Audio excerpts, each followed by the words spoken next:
រដ្ឋបាលខេត្តកំពង់ឆ្នាំងរៀបចំពិធីចាប់ឆ្នោតជ្រើសរើសផ្ទះនិងដីឡូជូនដល់អតីតយុទ្ធជននិងនិវត្តជនលើកទី2ស្ថិតក្នុងភូមិអូកខុបឃុំក្រាំងល្វាស្រុកសាមគ្គីមានជ័យរដ្ឋបាលខេត្តកំពង់ឆ្នាំងនៅព្រឹកថ្ងៃទី21ខែមីនាឆ្នាំ2026បានរៀបចំពិធីចាប់ឆ្នោតរើសផ្ទះនិងដីឡូជូនដល់អតីតយុទ្ធជននិងនិវត្តជនលើកទី2ស្ថិតក្នុងភូមិអូកខុបឃុំក្រាំងល្វាស្រុកសាមគ្គីមានជ័យខេត្តកំពង់ឆ្នាំងដែលបានធ្វើឡើងក្រោមអធិបតីភាពឯកឧត្តមស៊ុនសវណ្ណរិទ្ធអភិបាលខេត្តកំពង់ឆ្នាំងនិងជាប្រធានគណៈកម្មាធិការសមាគមអតីតយុទ្ធជនខេត្តនិងឯកឧត្តមប្រាក់អង្គរាអគ្គនាយកដ្ឋានលំនៅឋានក្រសួងរៀបចំដែនដីនគររូបនីយកម្មនិងសំណង់ព្រមទាំងមានការអញ្ជើញចូលរួមពីលោកស្រីថ្នាក់ដឹកនាំមន្ទីរអង្គភាពជុំវិញខេត្តអាជ្ញាធរមូលដ្ឋានផងដែរលោកឧត្តមសេនីយ៍ត្រីអ៊ុំសុភាប្រធានប្រចាំការគណៈកម្មការសមាគមអតីតយុទ្ធជននិងនិវត្តជនខេត្តកំពង់ឆ្នាំងបានឲ្យដឹងថានៅខេត្តកំពង់ឆ្នាំងផ្ទះដែលបានសាងសង់រួចហើយមានចំនួន214ខ្នងនិងបានប្រគល់ជូនគ្រួសារអតីតយុទ្ធជននិងនិវត្តជននៅឆ្នាំ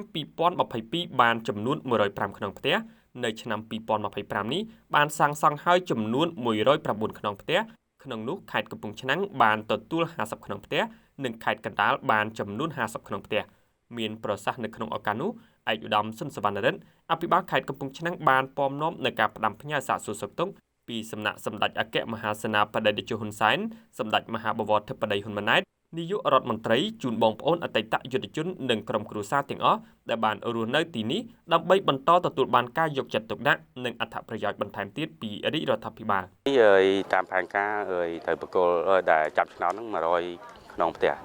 ខេត្តកណ្ដាល50ខ្នងផ្ទះសម្រាប់ខេត្តកំពង់ឆ្នាំង50ខ្នងផ្ទះប៉ុន្តែថ្ងៃនេះគឺចាប់តែខេត្តកំពង់ឆ្នាំងទេ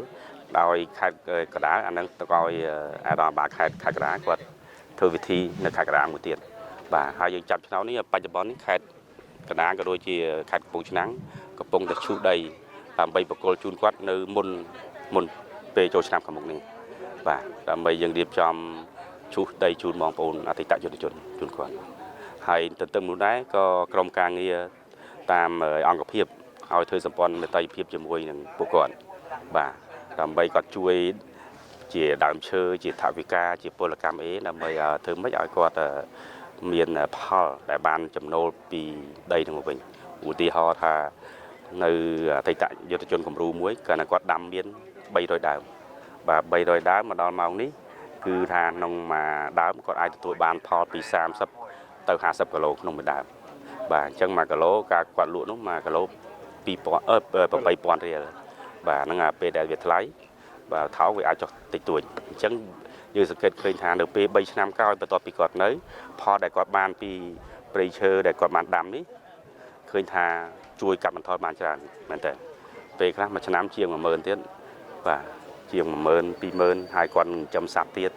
បាទចិញ្ចឹមត្រីថែមទៀតអញ្ចឹងផលដែលគាត់បានពីផ្សេងទៀតបានច្រើនអញ្ចឹងមានន័យថាជួយកាត់បន្ថយភាពក្រីក្ររបស់គាត់ឯកឧត្តមស៊ុនសវណ្ណរិទ្ធអភិបាលខេត្តកំពង់ឆ្នាំងបានបញ្ជាក់ថាការសាងសង់ផ្ទះនិងដីសម្បត្តិសង្គមគិច្ចគឺជាចក្ខុវិស័យវែងឆ្ងាយរបស់សម្ដេចអគ្គមហាសេនាបតីតេជោហ៊ុនសែនតាំងពីក្នុងអាណត្តិដឹកនាំរបស់សម្ដេចតេជោហ៊ុនសែនអតីតនាយករដ្ឋមន្ត្រីបន្តមកសម្ដេចមហាបវរធិបតីហ៊ុនម៉ាណែតនាយករដ្ឋមន្ត្រីដើម្បីតបស្នងសងគុណបំណាច់ចំពោះការលះបង់និងការធ្វើពលិកម្មពេញមួយជីវិតរបស់អតីតយុទ្ធជននិងនិវត្តជនឯកឧត្តមស៊ុនសវណ្ណរិទ្ធបានមានប្រសាសន៍ទៀតថា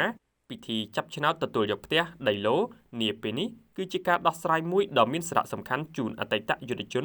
និងនិវត្តជនដែលជួបការលំបាកឲ្យកែប្រែនិងលើកកម្ពស់ជីវភាពរស់នៅរបស់ពួកគាត់ឲ្យប្រសើរជាងមុនការសាងសង់ផ្ទះនិងរៀបចំដីសម្បត្តិសង្គមគិច្ចដែលសម្រេចបានសមិទ្ធផលជាច្រើនបម្រើប្រយោជន៍ជូនអតីតយុទ្ធជនជាមួយគ្នានេះក៏បានរៀបចំហេដ្ឋារចនាសម្ព័ន្ធរួចរាល់ជាបណ្ដាដូចជាការស្ថាបនាផ្លូវអគ្គិសនីអណ្ដូងទឹកសាលារៀនជាដើមផងដែរ